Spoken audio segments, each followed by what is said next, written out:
in and really helped you all in terms of just some offense in that first half. How big was he, and just how big was just the balanced scoring you all had today with Santa, with Marcus and Micah kind of stepping up in double figures? That's good. We don't really have like a leading scorer or say that this certain person is a scorer. I mean, it just works in the offense. Whoever gets going and it's their night, that's who the scorer is that night. All right, let's go to Eric Kelly.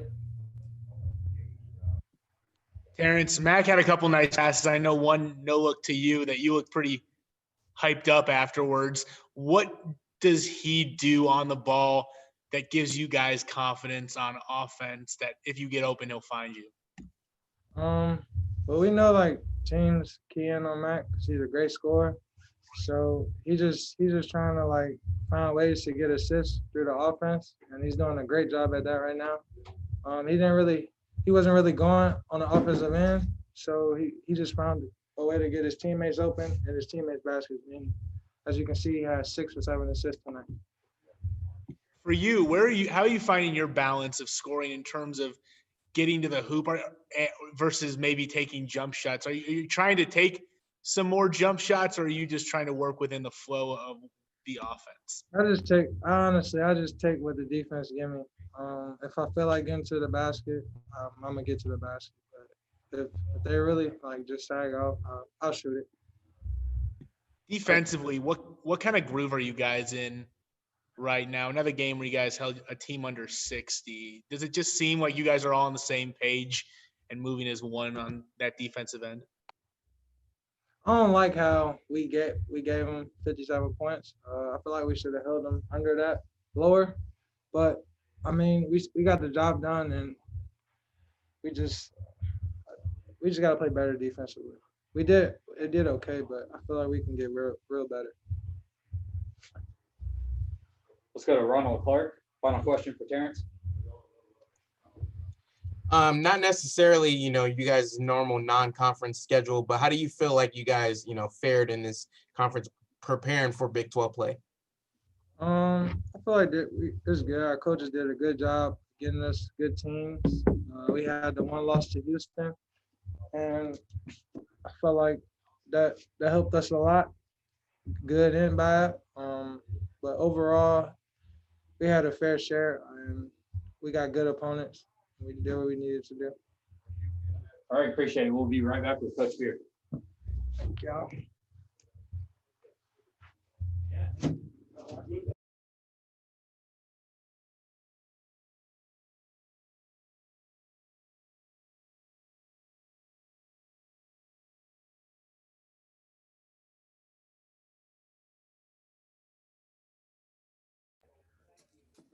All right, so questions for Coach Beard. Let's start with Carlos Silva. Chris, I know obviously it means a lot when you kind of look at the program history the way you do, but to get 100 wins with Texas Tech, what does that mean to you just personally before we kind of talk about the game today? Really, guys, I didn't even know that till after the game. We were on the floor and they put my picture up there, and I was like, are they advertising the Kansas game or what? Then Marcus is such a great guy to coach. He kind of made a big deal about it in the locker room and gave me the ball. So I think, I just think back at the players, that's what I told the guys that first year, Livingston and Devin and those guys, and certainly the guys that we inherited from Tubby, that core group with Norris and Justin and Keenan and Zach. We've recruited well here, with the 5 or 6 guys that have played in NBA games now. And then certainly last year, Davide Moretti, one of my all-time favorites, that I think at the appropriate time, I'll talk even more about Morrow. His decision to go to the EuroLeague, it happened during the COVID and all. And I don't think Morrow really got the exit that he deserved to have. And so I look forward at some time telling you guys how special Morrow was to me in the program. But, yeah, 100 wins, it just means you had good players. Going back to the game, just with the way you guys had kind of turned the ball over the last couple of games, how proud were you to see the guys get 4 turnovers, and not only that, but turn over Texas A&M Corpus Christi 20 times? Yeah, for us, heading into the Big 12 next week, that was definitely the kind of the highlight of the game, is to be able to take care of the basketball and only have 4 turnovers. And it wasn't like we were playing against some kind of defense where, that was easy. I mean, Corpus pressures the ball. They got a great coach. He's been doing this a long time. And they changed up their defense. They have some quick guys on the perimeter. So I think the 4 turnover game was real for us. So that was definitely a positive. In terms of what Terrence was able to do today, was he on a minute limit, or I guess what was his I guess his clearance, and I guess how did you feel he played today? Yeah, so I mean, those are Mike Neal's decisions with the doctors and all, and TJ was able to practice yesterday. That's always something that has to happen. And this morning we watched him closely and shoot around, and he really wanted to try to play. And we give him that opportunity. Then we just rely on great communication during the game with Mike Neal, the trainer, having the ultimate decision. But TJ was moving around fine. You know, I really recognize the work that Mike did in that training room and TJ. You know, these injuries, there's a relationship between how hard you work and your discipline from the time you get banged up to the time you try to practice again. TJ executed this one very well. And Mike Neal, you guys know how I feel about him, one of the best trainers in college basketball. I would tell you Kevin McCullough is doing the same thing. He's ahead of schedule. I'll tell you that because he's working so hard and so disciplined. I know it's killing him not to be on these road trips, but we literally don't want to take a couple hours off. You know, like if we're on the bus or the plane, that's time where Kev wants to be in the training room. So he's working hard back in Lubbock. But I do want to recognize TJ and Mike Neal, you know, getting back this quickly was pretty cool.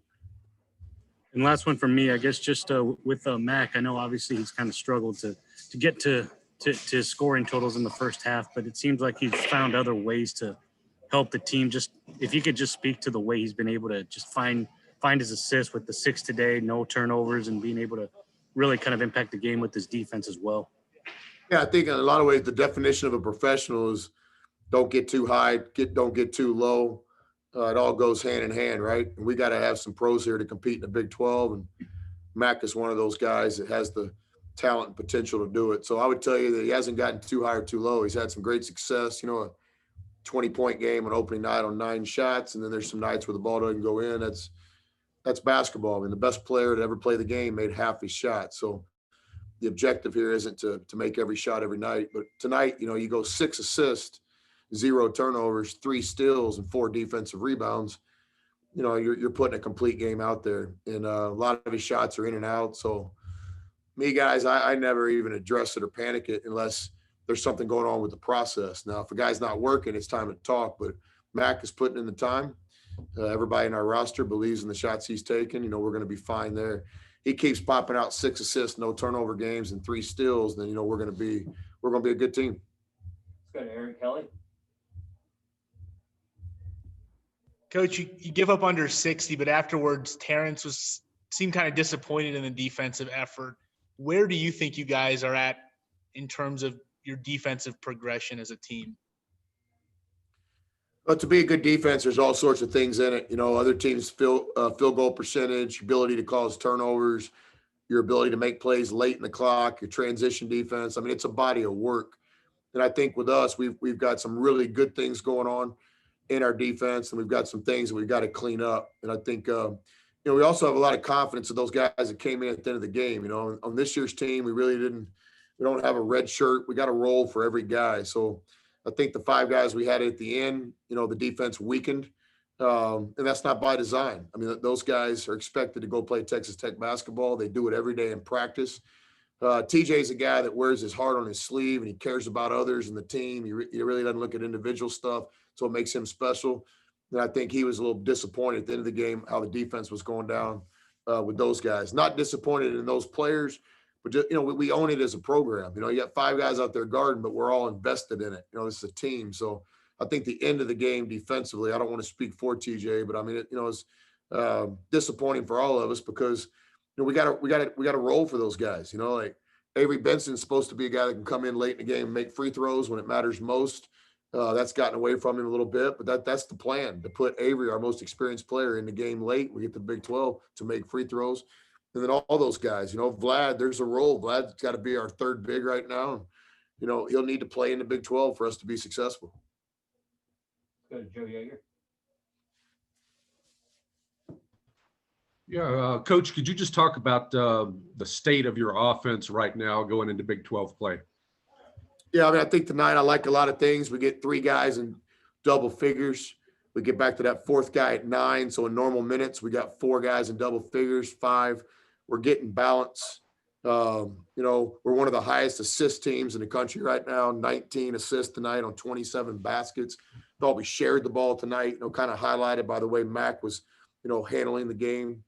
You know, field goal percentages, we got to continue to take great shots and be disciplined. But I think our offense has shown some diversity. You guys understand that we're a work in progress. This is not an excuse, but this is reality. You know, we've got no exhibition, no scrimmage. We got the Big 12 starting in December now and not January. We've always been a team that has new players, transfers, new players, young guys. We've always been a team that changes roles. We're asking Kyler Edwards and Kevin and TJ and Avery to do things they weren't asked to do last year. So what I would tell you is we're a work in progress, and we just got to continue to get better. And could you talk about your offensive rebounding tonight? I think you got 23 offensive rebounds, and that's the most I could remember in a long time. Yeah, I was counting them during the game, and I think it was 24. I haven't seen a stat sheet, but I think it was 20. I'm just kidding. I saw a stat sheet. 24. That'd be Bob Knight type stuff if I could do that. But no, we made it. Well, here's one thing, you know, when you're not shooting the ball, when you're missing shots, you got more chances to get offensive rebounds. So those things go hand in hand. You know, sometimes we'll have a game where we only have 10 offensive rebounds. People will be freaking out, including the media. And I remind you guys, well, hey, we just shot 65%. There weren't that many balls to get. So, you know, I would tell you on nights where we don't shoot our best, there's more opportunities. We are sending some different people to the board and challenging some of our guys to come up with it. Uric is doing a great job with our offensive rebound strategy and small group meetings. And I recognize Uric in the job that we've done offensive rebound the last couple of games as well. All right, Ronald Clark, last question, then that's going to be it for today. Ron? Coach, obviously you weren't able to, you know, schedule somewhat of a normal non-conference slate, but what did you feel like your team got out of this non-conference, obviously with that, you know, big challenge with Houston? Yeah, I think mission accomplished. Obviously, we put the schedule together. We thought we'd get a crack at Gonzaga and a crack at Big East St. John's. You know, I think Sean Sutton did a great job putting this schedule together. Obviously, to our fan base, you know, we're going to try to play the best schedule we can. We're committed to playing in Dallas-Fort Worth. We're committed to playing in Madison Square Garden every year if we can. We're committed to games like the Gonzaga game in Phoenix. We're committed to playing in places like Midland and Amarillo, you know, where fans can come see us play. We're committed to playing home games for our season ticket holders and a lot of things we're doing. I thought Coach Sutton did a great job, you know, putting a schedule together. As you guys know, we've only had one game cancel, and a lot of respect and appreciation for teams like Corpus. We've had great communication with the Corpus coaches the last couple of months getting this game on the book. So I thought, number one, just in the world of COVID, we sit here and we've played, we played 7 games now. Is that right? So, you know, mission accomplished on that. Next thing, you know, I think we've identified some weaknesses. We got to get better. We've identified some strengths. We got to build on them. We've played at home and on the road. We've played at different times. We've played different styles. So although it's not the normal non-conference schedule that we all want and strive for, I think under these circumstances, we accomplished a lot, you know, in the last month playing these games. All right, thank you guys for your coverage. We'll hit you up on Tuesday for a press conference to preview Thursday's game against Kansas. Thank you, guys.